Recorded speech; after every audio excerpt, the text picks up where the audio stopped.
Hello again, everybody who's hopefully watching this video and seen the others. Now, more about wizards today.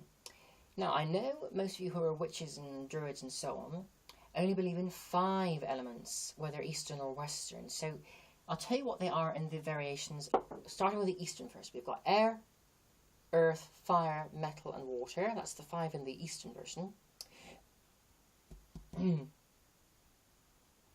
And in the Western version, we've got air, earth, fire, spirit and water. So that's only 5. And you either use a pentagram or a pentacle. Now, however, wizards, of course, don't believe that there are more than 5 elements.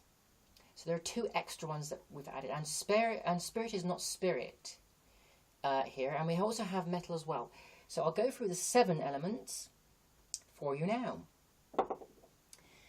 And the first of the 7 elements is air. So this is a feather to help represent the air. But you can use pretty much anything to represent air, whether it's a fan, a feather, a leaf, if you wish, or a branch or something. Anyway, so that's the first element, air. So that's number 1. Right, now number 2 is earth. Now, I could use many things to represent the earth, but I'm going to use this crystal here. So this crystal, for me, represents earth.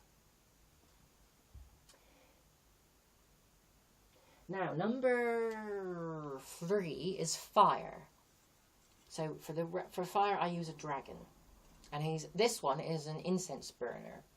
So incense cones, you put underneath, and you light them, put him over the top, and through his mouth and his nostrils, and apparently through his feet as well, the smoke will come out and you'll smell the incense.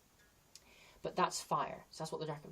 And dragons are, element-wise, the dragons are supposed to be creatures of fire, the element of fire. So that's why I use the dragon to represent fire.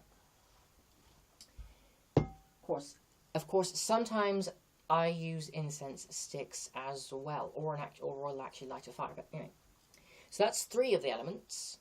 So now here's number 4. And here is metal. So this is actually a pretend sword that I took from a statue of another dragon statue that I've got, as well as a crystal ball that I borrowed from him.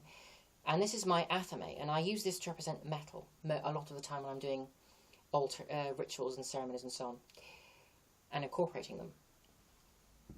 Now, number 5. As I said, we've changed. We don't have spirit, no, because we don't really because spirit to a wizard is all 7 elements working together in harmony, in which they're all part of, as are we and the gods and goddesses of Mount Olympus. So number 5 is space, and this little pendulum here, because it's got a few occasional bits of white in it. You probably can't see there because of the camera, but it does have a few bits of white in it. Space is quite black, is quite dark anyway. So, and to me, it doesn't just to wizards, it doesn't just represent as in space out there, the great beyond, and where we all go and spirit. It also represents breathing space, the home space, the work space, and the sacred space where the wizards will gather together for order meetings, for example, or somewhere where a wizard goes to feel spiritual and feel at peace with the universe, for example, or the rest of the world in this case. Now the 6th element is time, and so you can use all sorts of representations for time, but I always use a watch of some form or other. And the 7th and final element is water. It's still water. And it's just water. So, cheers. And, well, that's all 7 elements. So I hope you now know what the 7 elements are if I ever see you and quiz any of you. Thank you for watching.